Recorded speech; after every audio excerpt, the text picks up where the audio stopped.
강사가 나와야 할 텐데 헌 사람이 나와서 죄송합니다. 예, 너무 실망하셨죠? 예, 할 수 없어요. 강사님을 그렇게 빨리빨리 조달할 수는 없으니까. 예, 그래. 장로님들이 제가 나가서 하면 좋겠다고 해서 나왔으니까 너무 실망하지 마시고요. 저도 사실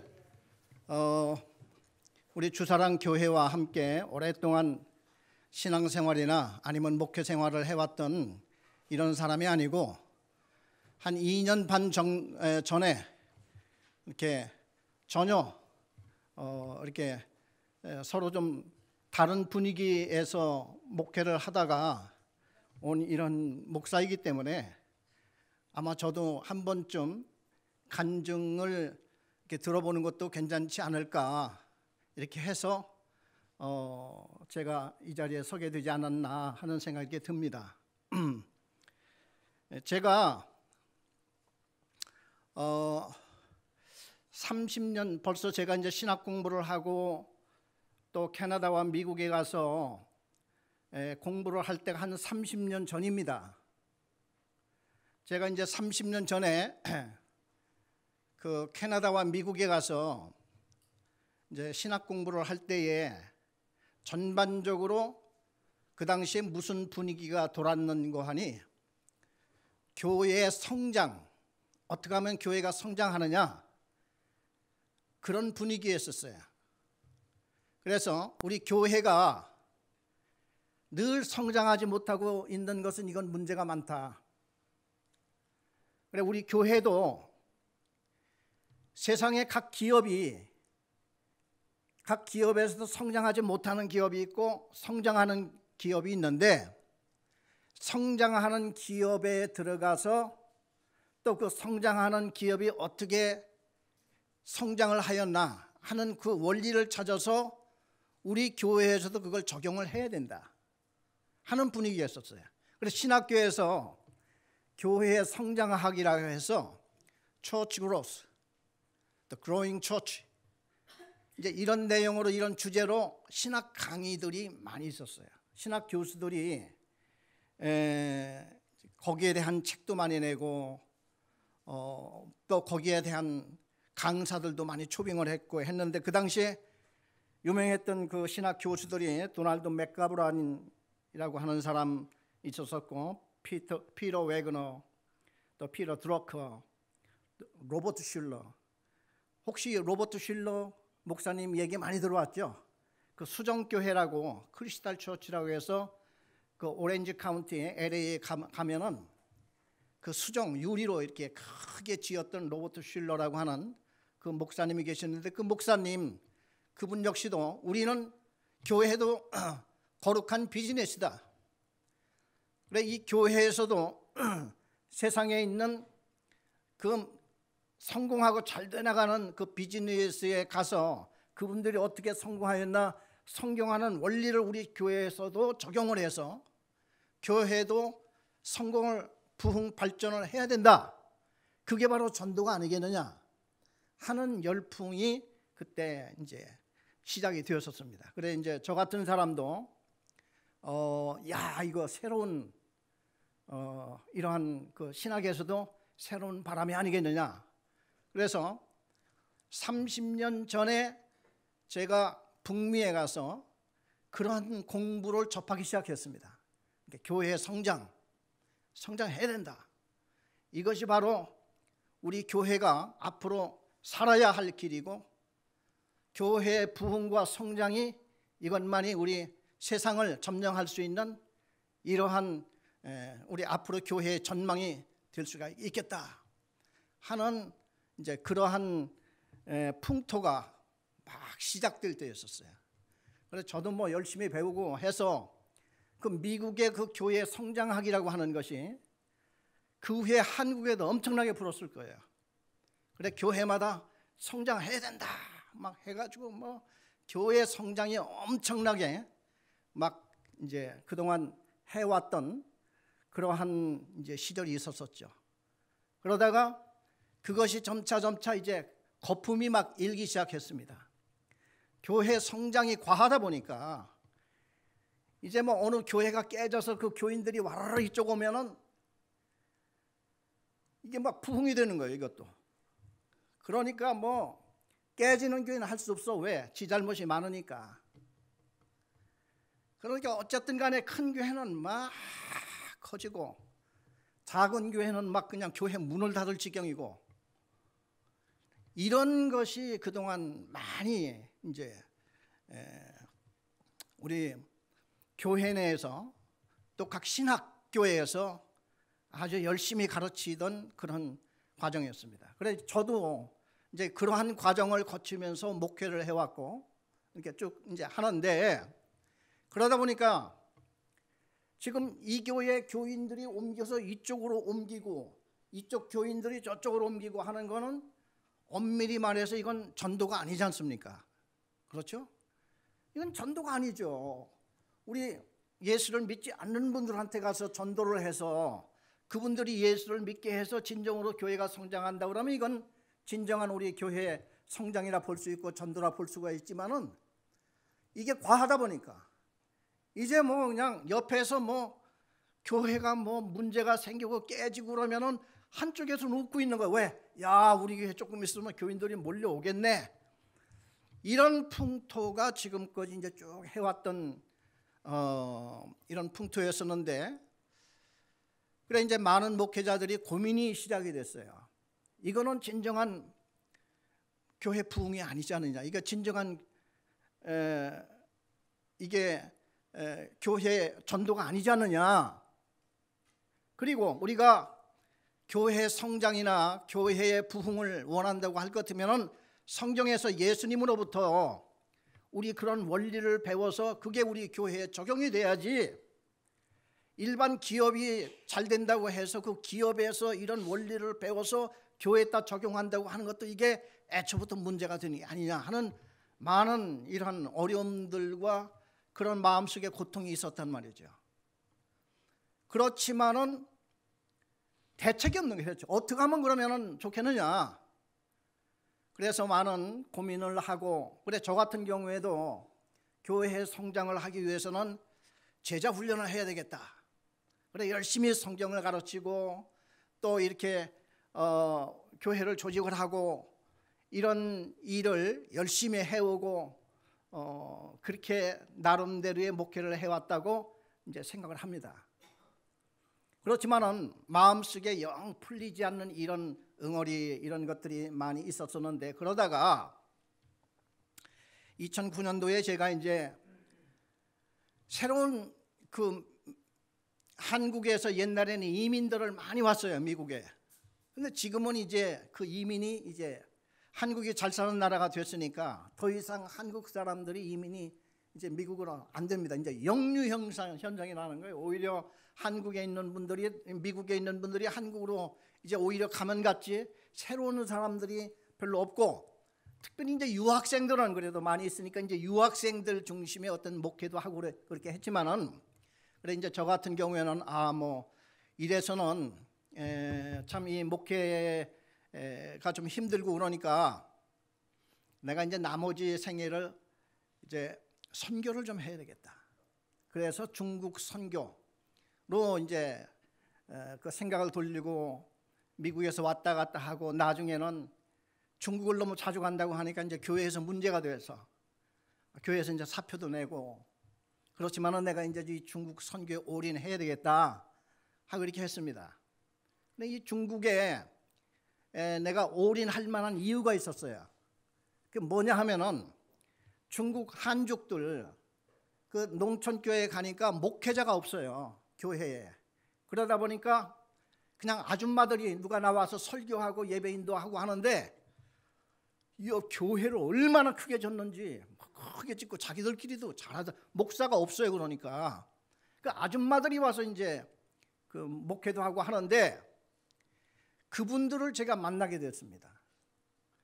그래 그분들을 만나서 얘기를 하는 중에 그분들이 한 가지 소원이 있다는 거예요. 창세기부터 요한계시록까지 하나님이 우리에게 주신 성경 말씀이 있는데 이것을 기본적으로 자기들은 통 배우지를 못했으니까 창세기부터 요한계시록까지 한 번만 가르쳐 달라는 거예요. 한 번만. 근데 그거를 거절할 수도 없거니와 저는 애초부터 중국에 이제 누구든지 하나님의 귀한 말씀을 배우고자 하는 사람이 있으면은 단 한 사람을 놓고서도 내가 생명이라도 바쳐서 말씀을 배우겠다고 하는 사람한테 가리라 하고 제가 이제 시작을 한 거거든요. 그런데 목회자들이 중국의 농촌 목회자들이 이 성경 하나님의 말씀을 이걸 가르쳐 달라는 거예요. 그러면서 그분들이 하는 얘기가 하나 딱 있습니다. 목사님, 우리 교회 와서 부흥회 같은 건 하지 마세요. 간증 같은 거 하지 마세요. 간증은 우리 옛날 공산 그 지하교회에서 그냥 수십 년 동안 지내면서 간증할 거리는 너무나 많습니다. 가끔 한국이나 미국에서 오시는 목사님들이 예수 믿으면 뭐 복받고 아이들 뭐 미국에 유학 보내고 와서 그런 간증을 하는데 그런 간증은 필요 없고 하나님이 이 말씀을 주신 이유가 있을 게 아닙니까? 하나님이 마태복음을 주셨으면은 마태복음을 통해서 하나님이 우리한테 하고 싶은 말이 있을 거 아니냐. 하나님이 우리한테 하고 싶은 말이 있으니까 여기다 담아서 주신 것이 성경 66권이란 말이죠. 그럼 마태복음을 가르칠 때에 우리는 뭐 신학적인 뭐 그런 거 필요 없고 뭐 부흥회 필요 없고 하나님이 마태복음을 주셨을 때에 무슨 말을 하고 싶어서 마태복음을 주셨나 그 얘기 해달라는 거예요. 창세기를 주셨으면 하나님이 창세기를 통해서 무슨 말을 하고 싶어서 창세기를 주셨나 그 얘기 해달라는 거예요. 야, 그래서 하여튼 진짜 아주 잘 만났어요. 제가 사람을 뭐 배우겠다고 하는 사람도 잘 만났고 제가 그거 준비한다고 정말 혼났습니다. 왜? 저도 거기에 그렇게까지는 준비를 잘 못했기 때문에. 그러나 하나님이 또 그걸 도와주시더라고요. 그래서 저는 좋은 선생님을 또 만나고 뭐 그래서 제가 하여튼 이 창세기부터 요한계시록까지 다 준비를 해서 가는데 이 부피가 많잖아요. 그래 미국에서 왔다 갔다 하는데 어떻게 이게 성경 66권을 언제 다 이게 합니까? 그래 거기에서 66권을 처음에는 이걸 일주일씩 나눠서 가르치려니까 7번 정도 나눠야 요한계시록까지 맞추겠더라고. 생각을 해보세요. 그분들에게 7번은 미국에서 왔다 갔다 해야지 돼. 이건 너무 길잖아요. 그래서 이거를 성경을 다시 축소해서 4번 만에 성경을 다 마칠 수 있도록 그렇게 이제 요약을 해서 제가 이제 다니기 시작을 했습니다. 다니기 시작을 하는데 시차 때문에 이제 문제가 돼요. 시차. 미국에서 중국에 딱 가면은 정확하게 12시간 시차가 딱 그러니까 밤낮이 그냥 완전히 바뀌어 버리는 거예요. 그러니까 일주일 내내 뭐 그냥 헤매는 거예요. 가서 뭐 이렇게 하고 그래 처음에는 일주일 하다가 이제 교회 사임을 하고 나서는 한 달씩 일주일 하고 또 바꿔서 또 일주일 하고 그래서 뭐 목회자들만 이렇게 몇십 명 모여서 그러니까 이게 중국에는 이게 불법입니다. 특별히 미국 자본주의 국가에서 온 이런 사람이 교회에서 가르쳐? 이거 큰일 날 얘기예요. 공안한테 붙들리면은 나도 비자에 5년 동안 못 들어오는 도장을 찍히게 되면은 5년 동안 못 들어가고 나를 초청했던 그 교회도 문 닫아야지 돼. 중국이 뭐 인정사정이 있습니까? 그런 방향이기 때문에 그냥 우리 일반 평신도들에게는 제가 말씀을 못 전하고요.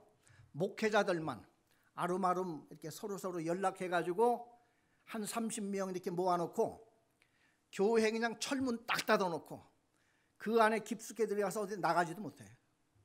거기서 일주일 있다가 거기 끝나고 나면은 살짝 택시 불러서 안내자 그분을 따라서 다른 교회 또 가고 이러면서 한 달을 사역을 하고 미국 갑니다. 미국으로 돌아가면은 미국 가서 이제 시차가 다시 시작해야 되는 거예요. 그러니까 이러다가는 이거 얼마 못하고 이게 마치겠더라고요. 이 건강이 안 되니까. 그러다가 2015년도 우리 석세스 저 애터미의 그 석세스 팀들이 이제 뉴저지에 이제 온다는 말을 들었는데 그때 그 통역을 우리 집사람이 통역을 했거든요. 영어 통역을.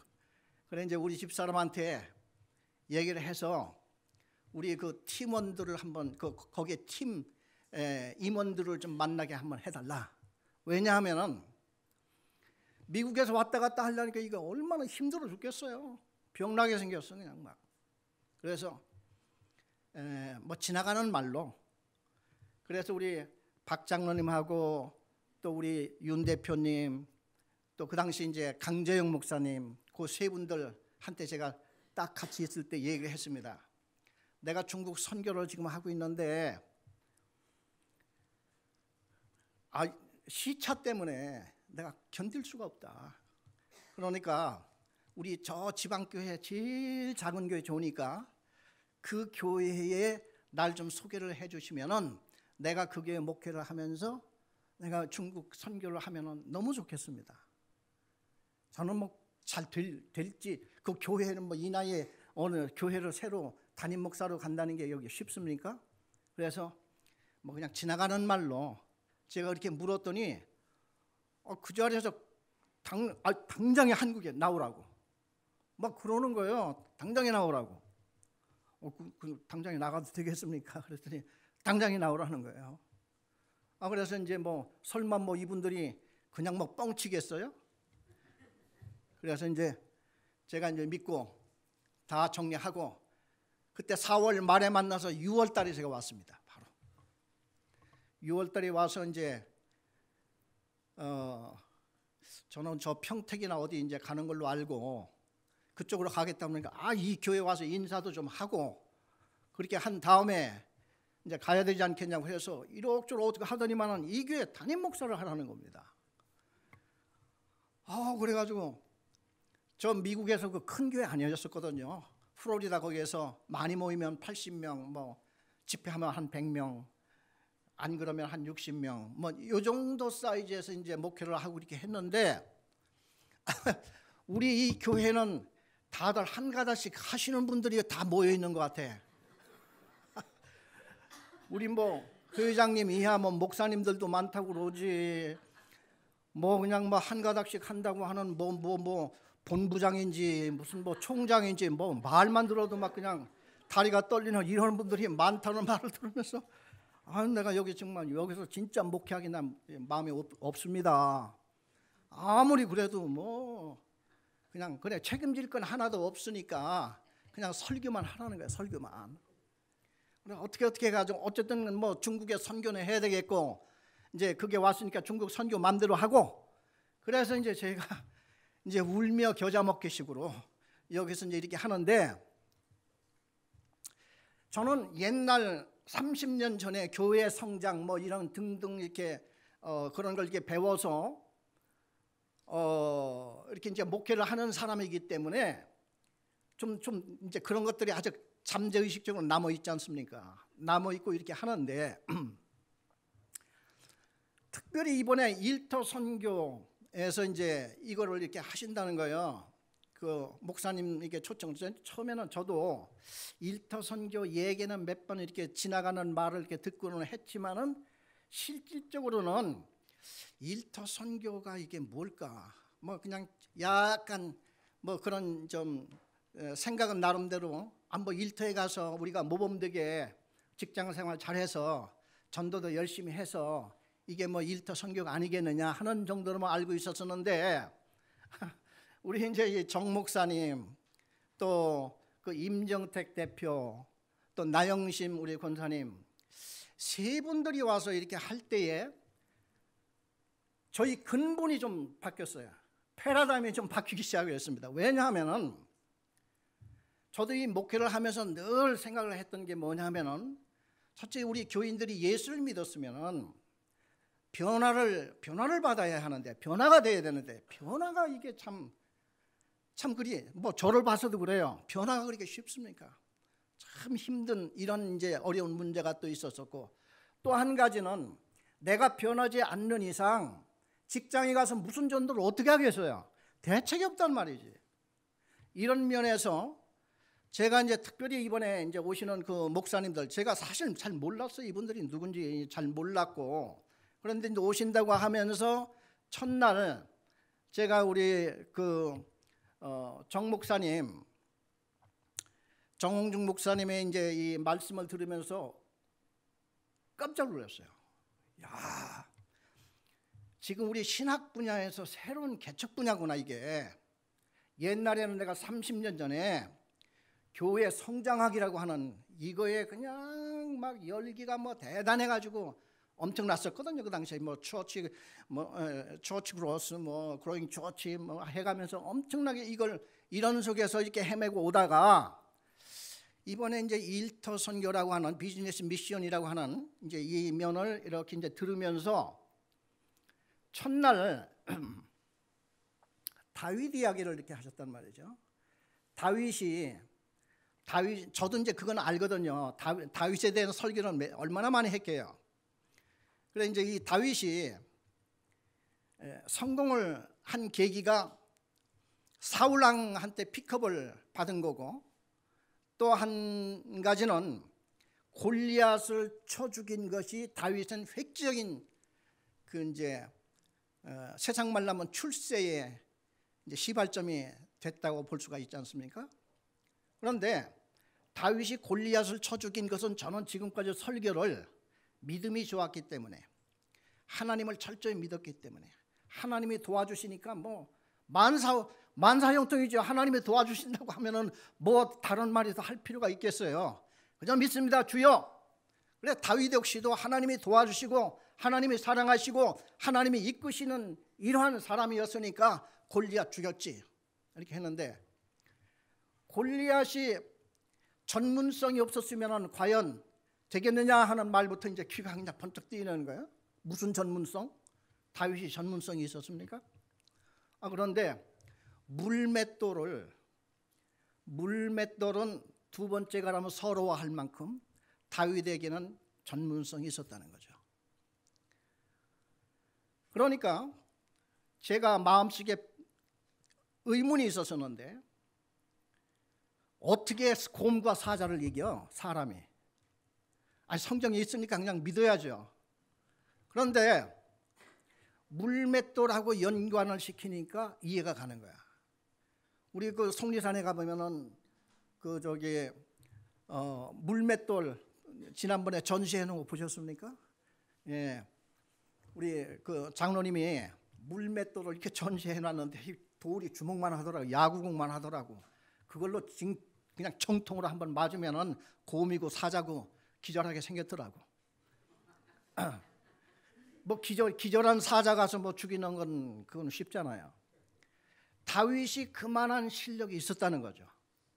그래 허구한 날 다윗이 그 양을 치려면 낮에 뭐 하겠어요? 목자가 양들이 뭐 풀 뜯어먹고 잠자고 하는 동안 목자는 그 사실상 이거 돌리기 시작하면서 이거 연습하면은 시간 널널하잖아요.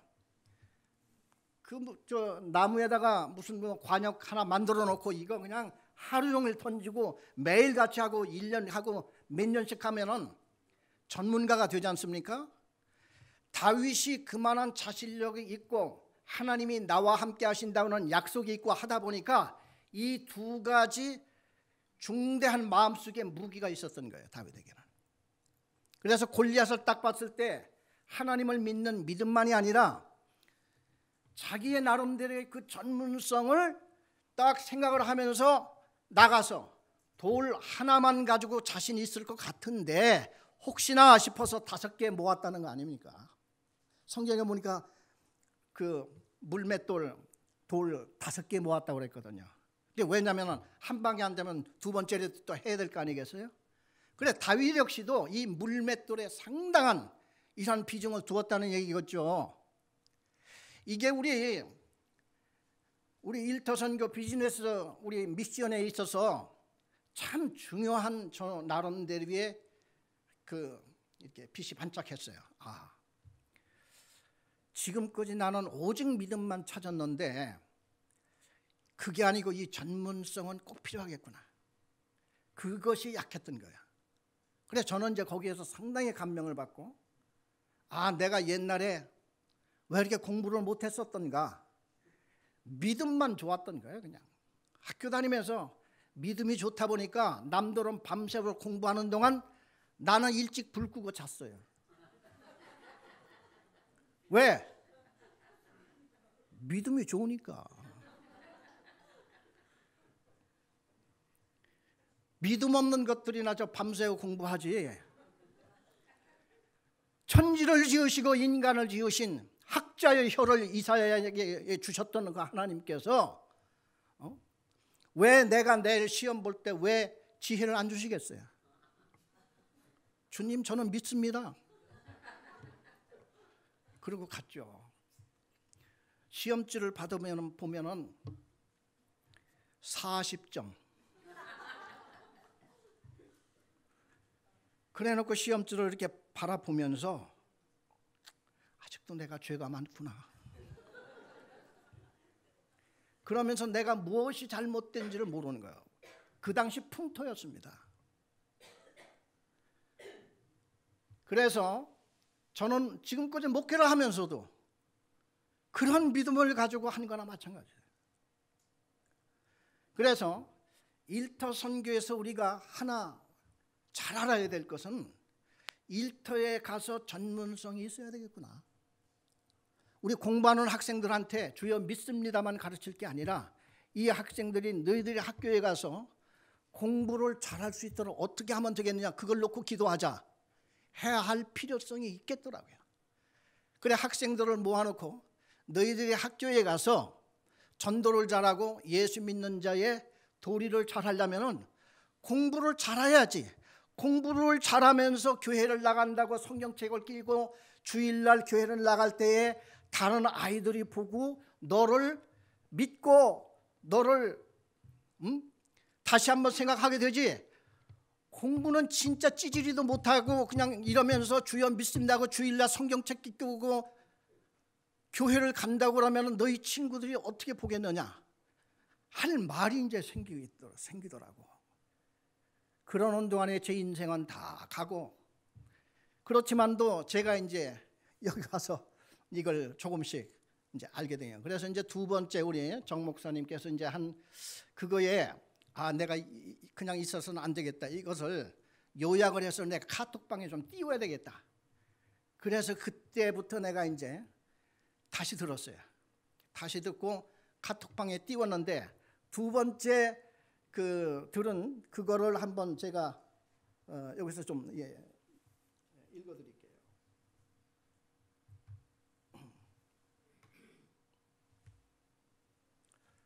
네, 우리 이 앞에 영상 좀 보여주세요.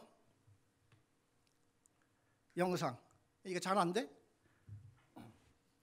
예.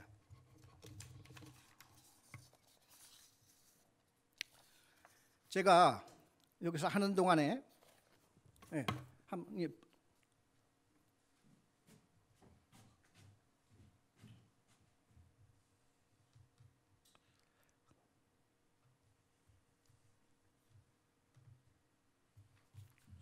이거 크게 크게 나온 거예요? 오케이, 감사합니다.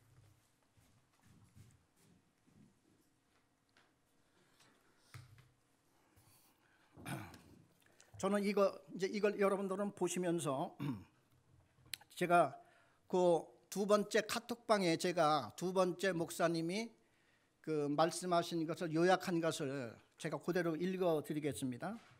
두 번째 강의 중심점은 단연 성소 예배와 일상 예배를 잘 정리해 주었습니다. 교회는 모이는 교회이지만 흩어지는 교회가 또 있습니다. 모이는 교회를 성소 예배라 하고 흩어지는 교회를 일상 예배라 합니다. 우리가 교회에 잘 모여야 할 것은 일상으로 잘 돌아가기 위해 잘 모여야 합니다. 이를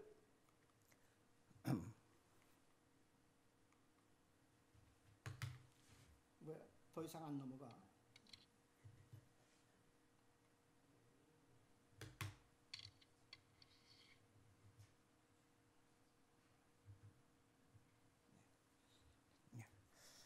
이를 가장 모범적으로 실행한 이들이 청교도들이었습니다. 청교도들의 모습은 신앙과 직업을 하나로 통합한 자들이었습니다. 프랑스는 피를 흘려 혁명을 이루었기에 유혈혁명이라 말하고, 영국은 청교도들의 영향으로 조용한 개혁이 이루어졌습니다. 청교도들이 있을 당시에 성속이원론이란 논리가 있었는데, 교회 일은 거룩하고 세상 일은 속되다라는 것입니다. 한국 교회도 아직도 이렇게 생각하며 신앙생활을 하는 분들이 많습니다. 이러한 사상이 교회로 들어와 뿌리를 내리기 시작한 때가 초대교회 때부터였습니다. 이런 이단 사상을 영지주의, 그노시스라는 헬라 철학이 교회 안으로 들어왔는데, 그래서 사도 요한이 미혹하는 자가 세상에 많이 나왔나니 이는 예수 그리스도께서 육체로 오심을 부인하는 자라, 이런 자가 미혹하는 자여 적그리스도이니. 그러나 청교도들은 성경으로 돌아와 교회도 세상도 하나님이 주셨기에 그때부터 성소의 예배와 일상의 예배가 하나임을 알고, 그들은 아메리카 신대륙으로 건너가 오늘의 초강대국 미국이라는 나라를 건설한 것입니다.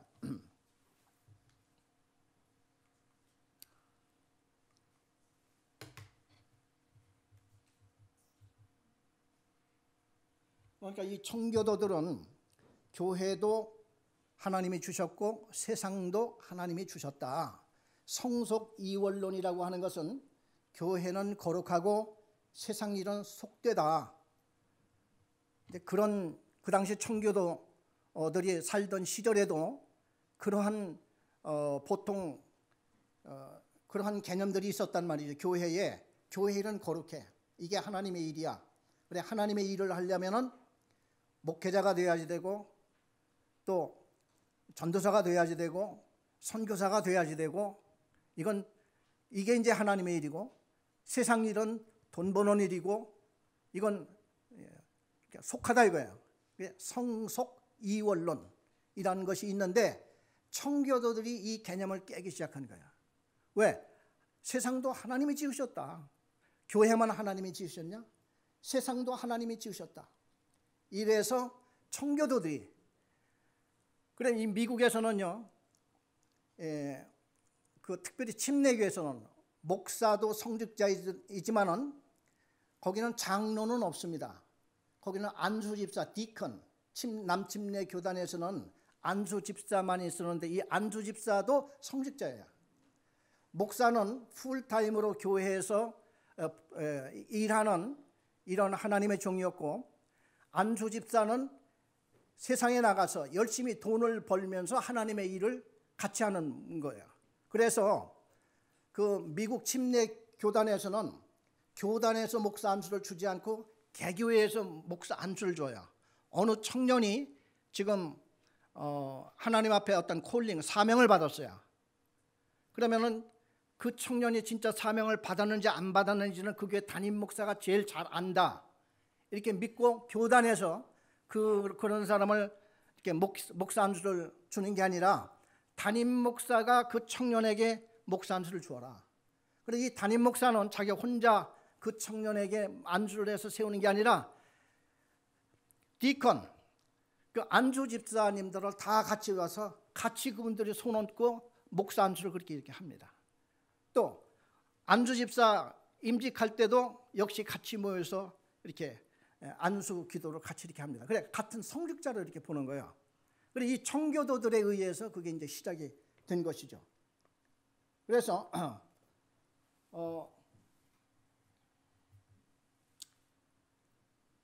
교회로 모이는 것만 중시하면 가정이 망하고 나라가 망하고 교회도 망합니다. 일상으로 잘 돌아가기 위해 성소로 교회로 모여야 합니다. 군인이 전쟁에 패하고서는 하나님께 영광을 못 돌립니다. 전쟁에 승리한 군인은 하나님께 영광을 돌릴 수 있습니다. 패한 군인은 눈물과 회개와 상응하는 대가를 치를 뿐입니다.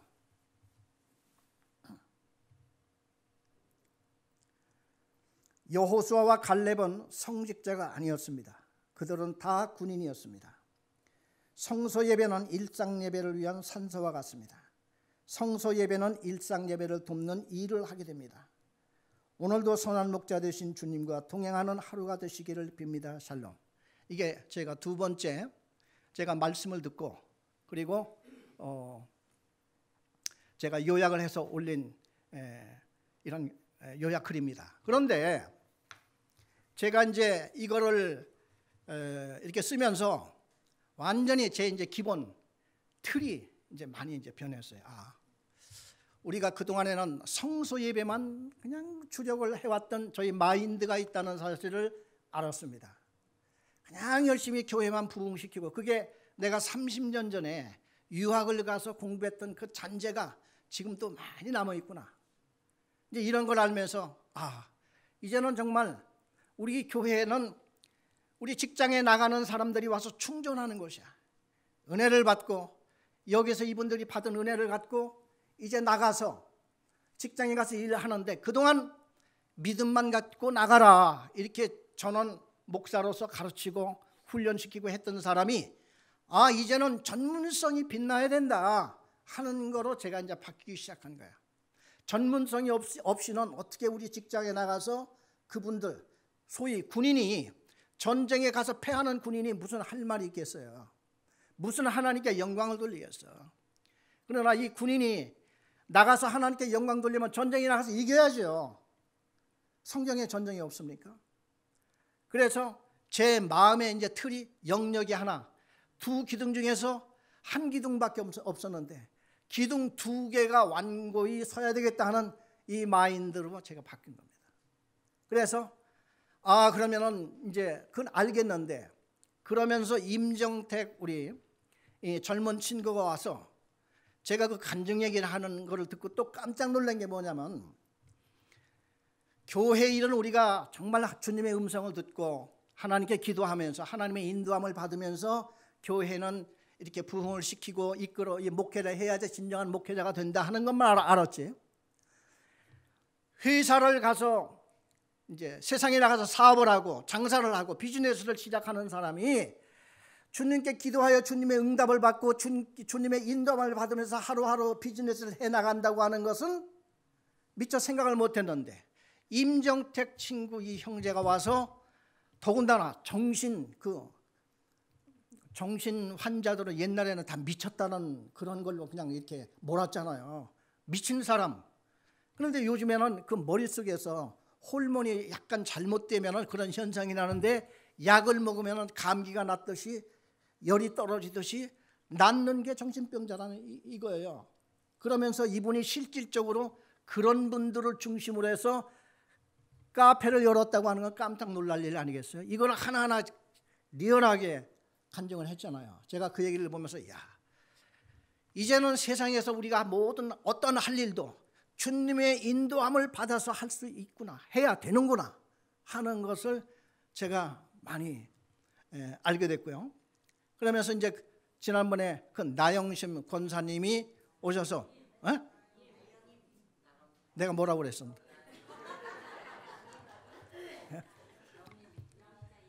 60 넘어 보세요. 네. 나영님, 네. 여기다는 그렇게 적었는데 내가 왜? 그래서 이분의 이제 그 간증을 들으면서 제자 훈련 3개월씩 막 하고 그래서 뭐 이거 하는 게 그게 아니라 예수를 믿고 바로 하는 거구나 이게.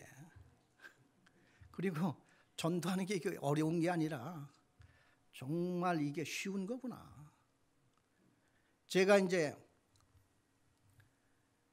얼마나 이게 쉽고 간단한 문제예요. 근데 사실상 저의 그런 고착된 관념이 있다는 걸 제가 인식을 잘 못해요. 그런데 이제 이분을 이렇게 보면서 내내 제가 저 자신이 너무 이제 부끄러웠어요. 내가 지금까지 뭘 하고 있는 거야. 그래서 제가 이제 지난 주일날 우리 그 연말이고 그러니까 다른 지방교회 차도 복잡하고 그러니까 목사님이 다른 데 가지 마시고요, 그냥 우리 교회에서 예배 드리세요. 이제 지난 주일날 그러길래 제가 그랬습니다. 가만히 생각을 해보니까 저 청주교회를 한번 좀 가면 좋겠다. 왜냐하면 거기 가서 제가 그분들한테 한마디 해야겠다. 그래서 이제 제가 청주교회를 가게 되었습니다. 가면서 제가 이제 이 설교를 비스무리 그대로 이제 했어요. 그래서 우리 다 구원받고 우리는 다 이제 영생함을 얻은 하나님의 백성인데, 지난 겨울 사경회 때 우리 청주교회에서 몇 명이 갔습니까? 버스 몇 대 동원했습니까? 하고 물어봤어요. 각자 갔다니까, 각자. 우리 그래서는 안 되죠. 그래서 이제 제가 밥 먹고 나서 이제 이분들하고 같이 이제 교제 시간을 하면서 제가 이제 물었습니다. 거기서 총장님이 두 분이나 계시더라고. 그래가지고 제일 오래되신 총장님, 지난번에 버스 몇 대 동원하셨습니까? 그랬더니 한 대도 동원 못했다는 거예요. 그러니까 왜 그러셨어요? 제가 이제 담대해졌어. 왜 그렇게 못하셨어요? 그러니까 이거 다음에 하려고 그래요. 그래서 몇 대 동원하려고요? 그러니까 이제 한 대 하겠다는 거야. 총장님이 한 대를 한다 그러면 이게 어떻게 되겠습니까? 제 생각에는 한 4대 정도는 동원해야 된다고 할 것 같은데 안 해봤으니까 2대만 하시죠. 그러겠습니다. 2대. 또 한 분 총장님이 계시더라고. 옆에서 막 알려줘요. 저분도 총장이에요. 이렇게 하고. 그래서 제가 이제 이름을 다 적었습니다. 총장님 버스 몇 대 대드릴까요? 이제 막 내가 대드린다고 했습니다. 대줄 수 있잖아요. 몇 대 동원할 수 있습니까? 그러니까 고개만 숙이고 웃고만 있어. 그래서 2대 하실 거죠? 그러니까 그러겠습니다. 4대가 됐잖아요. 국장님이 2분이 또 있어요. 그래 국장 한 분한테 어떻게 하실래? 그러니까 한 대 하지요 뭐. 알아서 이제 하는 거예요. 그냥 막. 그래서 버스 6대 동원하기로 했습니다.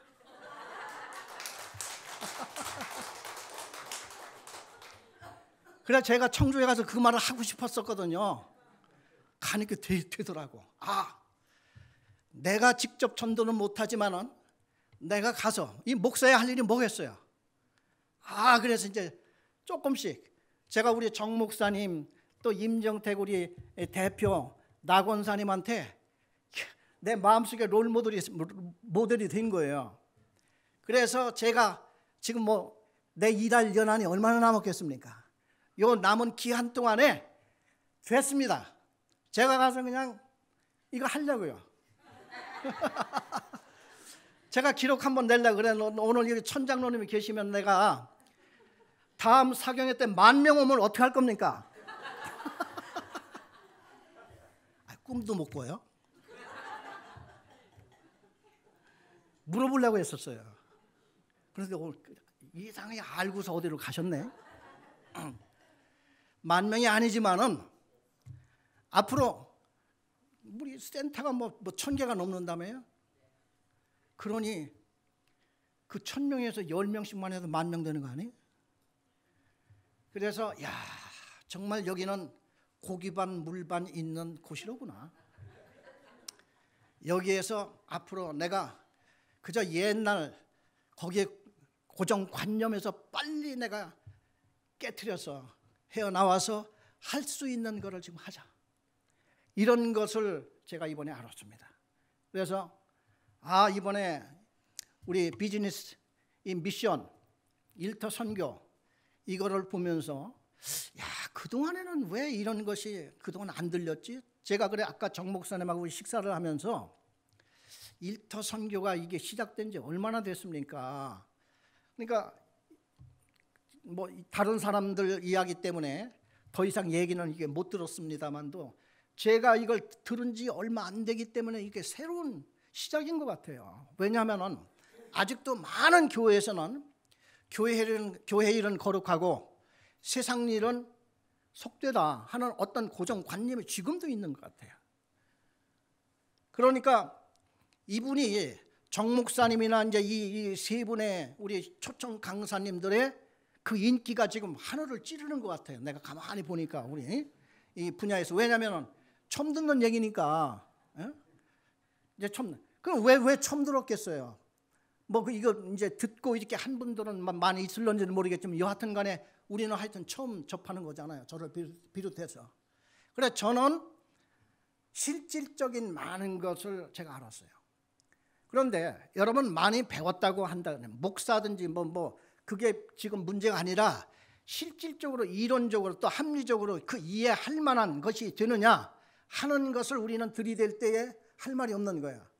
그래 우리가 전도고 뭐고 할 때요 언제나 그냥 내 입장 속에서만 소리만 지를 게 아니라 우리 그 상대방을 설득할 수 있는 바탕이 돼야 되는 게 아니겠어요?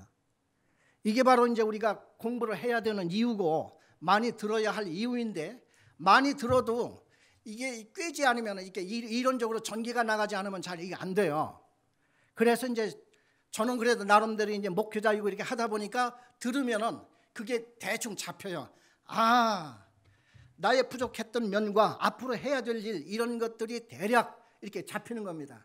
그래서 이걸 이제 나름대로 요약을 이렇게 하고 그래 앞으로도 우리 부족한 면이 참 많이 있을 것 같아요.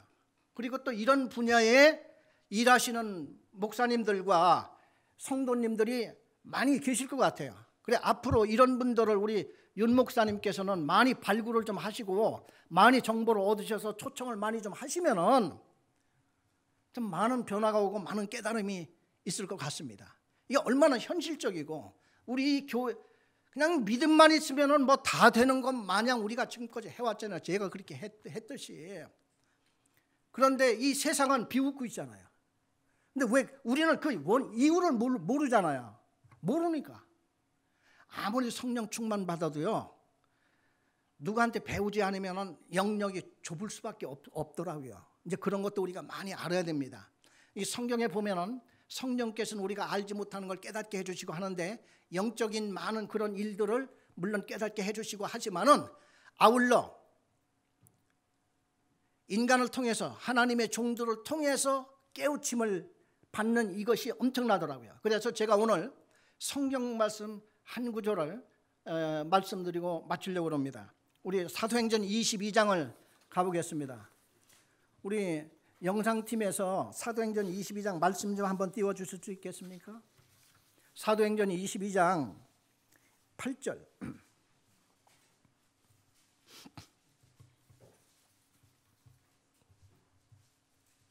네. 사도행전 22장 8절을 보면은 바울이 자기가 예수 믿는 사람들 잡아 죽이겠다고 말을 타고 다메섹으로 갈 때에 갑자기 막 햇빛보다 더 강한 빛이라고 그러니까 이건 눈 머는 거예요. 햇빛보다 더 강한 빛을 딱 보면은 눈 멀지 안 멀겠어요? 그래 말에서 떨어지고 앞을 못 볼 때에 음성이 들렸다고 했어요.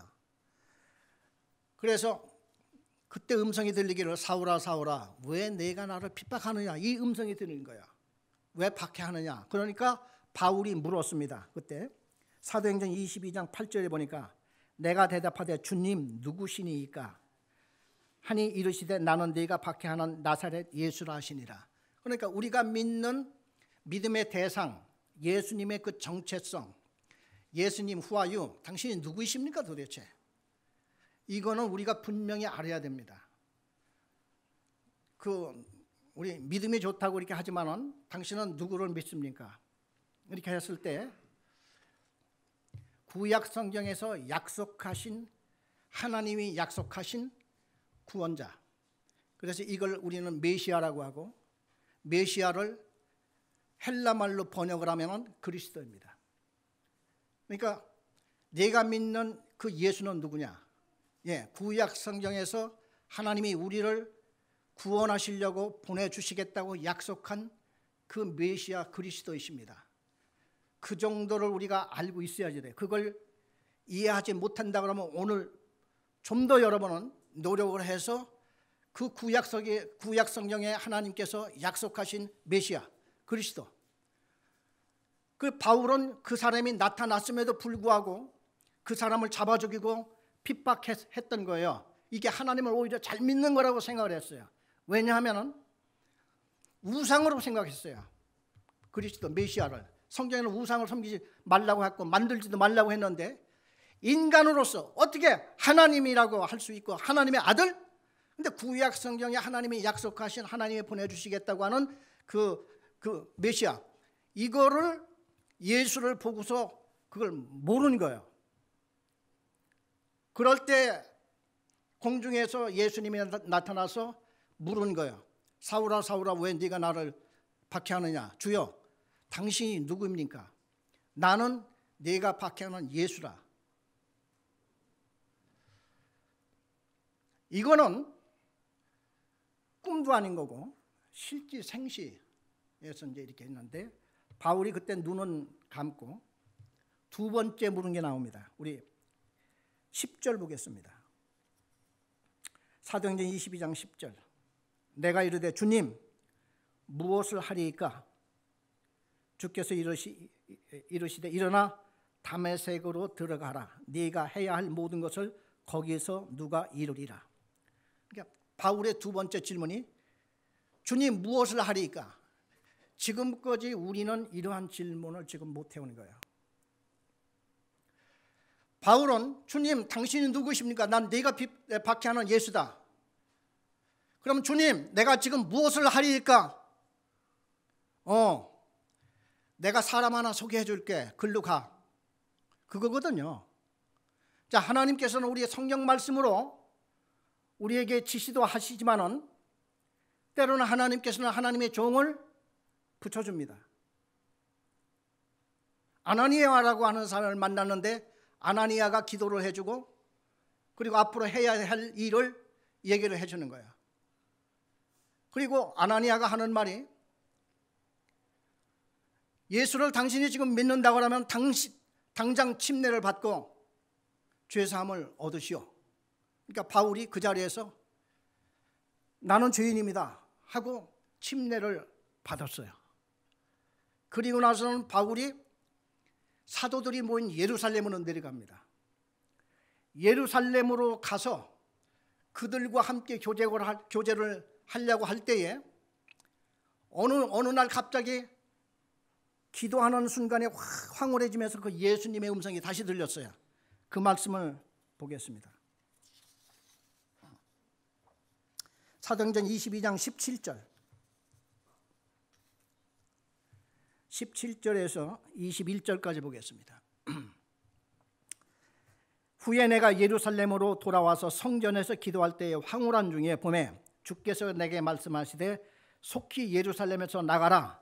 그들은 네가 내게 대하여 증언하는 말을 듣지 아니하리라 하시거늘 내가 말하기를 주님 내가 주를 믿는 사람들을 가두고 또 각 회당에서 때리고 또 주의 증인 스데반이 피를 흘릴 때에 내가 곁에 서서 찬성하고 그 죽이는 사람들의 옷을 지킨 줄 그들도 아나이다. 그러니까 바울은 하는 말이 내가 지금 지난번에 스데반도 내가 때려 죽였고 내가 수많은 사람들이 나를 예수 핍박하는 자로 알고 있는데 여기서 내가 그분들한테 돌에 맞아 죽을지언정 내가 예수 믿는 자라고 여기서 증언해야 되지 않겠습니까? 주님, 바울이 이제 그렇게 물은 겁니다. 그때 주님께서 하시는 말씀이 21절입니다. 나더러 또 이르시되 떠나가라. 내가 너를 멀리 이방인에게로 보내리라 하셨느니라.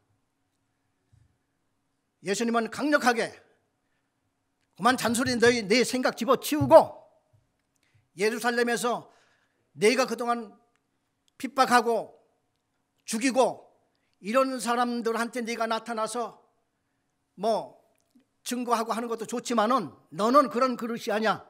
내가 너는 저 멀리 이방 사람에게로 보낼 테니 너는 빨리 그쪽으로 가라. 예수님이 그 말을 듣고 바울이 그때부터 예루살렘을 떠나서 유태인을 떠나서 이방 사람에게 복음을 전하는 이방 선교사가 된 원인이 여기 있는 거예요. 하나님은 우리를 구원시키는 즉시에 우리의 할 일을 가르쳐 주십니다. 주님, 내가 무엇을 하리이까? 여러분 기도를 그렇게 드려보셨습니까? 그때 주님께서는 마음속에 무슨 말씀을 주시는지 여러분 생각을 해보십시오. 항상 주님은 이렇게 우리에게 응답을 하십니다. 주로 성경 말씀이 떠오릅니다. 우리 임정택 씨도 그 홍콩에 갔다가 인천공항에 내리면서 포항 기숙사로 가는 버스 안에서 6시간 내내 주님, 이제 나는 뭐를 하면 좋겠습니까? 이 기도를 했다고 그러잖아요. 그래 버스에 내려서 아무 응답이 그때까지 6시간 동안 없었는데 거기서 내려서 기숙사로 들어가는 동안에 어렴풋이 지극히 작은 자에게 하는 것이 곧 내게 하는 것이니라 하는 어렴풋한 그런 성경 말씀이 떠올랐다 이거야. 응답이었잖아요. 그리고 집에 기숙사에 돌아와서 컴퓨터를 통해서 지극히 작은 자에게 하는 것이 곧 나에게 한 것이니라 이 말씀을 보니까 마태복음 25장 40절에 나오는 말씀이더라 하는 게 딱 나왔다잖아요. 그때부터 지극히 작은 자가 누군가를 열심히 찾아다니기 위해서 주민센터를 먼저 가고 그 다음에 구청에 가고 시청에 가고 이러면서 지극히 작은 자가 누구일까를 6개월 동안 찾아다녔다고 하죠. 이게 뭡니까? 주님의 음성을 듣고 따르는 자의 방식들이에요. 바울이 그랬잖아요. 루디아가 그랬잖아요. 누구든지 다 마찬가지입니다. 우리는 구원을 받고 나 구원받은 것에 너무 기뻐 도취한 나머지 더 이상 발전이 안 되잖아요. 왜 그렇습니까? 바울이 주여 내가 무엇을 하리까 묻잖아요. 주님께서도 바울을 이방인의 그릇으로 삼기 위해서 불렀다고 얘기하지 않습니까? 우리는 성장하지 못하고 침체되는 상태는 교회에서도 책임이 있고 아울러 우리 개인 자신에게도 이러한 문제가 있는 것입니다. 그래서 이거는 우리가 멀리 있을 필요가 없이 생각을 해보세요. 여러분들은 왜 센터에 나가십니까? 이분들을 모시고 왜 우리는 한번 사경에 못 갑니까? 앞으로는 우리 자신이 이런 기회가 어디 있냔 말이죠. 저도 그런 생각을 하는 거예요. 이 기회 놓치면 나는 기회가 없는 거야. 길거리 나가서 전도 한번 해보세요. 길거리 나가서 전도 주면서 예수 믿으세요 한번 해보세요. 전철에 가서 예수 믿으세요 이거 나눠보세요. 몇 명이나 올 것 같습니까? 이건 다 쓰레기통감이에요. 그렇지만 센터가 너무 좋잖아요. 이러한 좋은 이런 여건 속에 우리는 있는 겁니다. 저는 이런 기회를 앞으로는 그래 처음부터 어설프게 나팔 불면서 막 내 떠들고 다니면서 내가 이렇게 할 게 아니다. 내가 조용히 기도하면서 조금씩 내가 하리라 하는 이런 나름대로의 생각을 하고 그리고 내가 기도하면서 뭐 내가 거창한 이런저런 생각할 게 전혀 아니고 내가 하는 일 그대로 하면서 이걸 조금씩 해야 되겠구나 하는 생각을 가진 것은 하나님께서 이번 기회를 통하여서 저를 이끌어 주시고 바뀌어 주신 그런 은혜가 아닐까 하는 생각을 가져봅니다. 네, 감사합니다. 기도하겠습니다.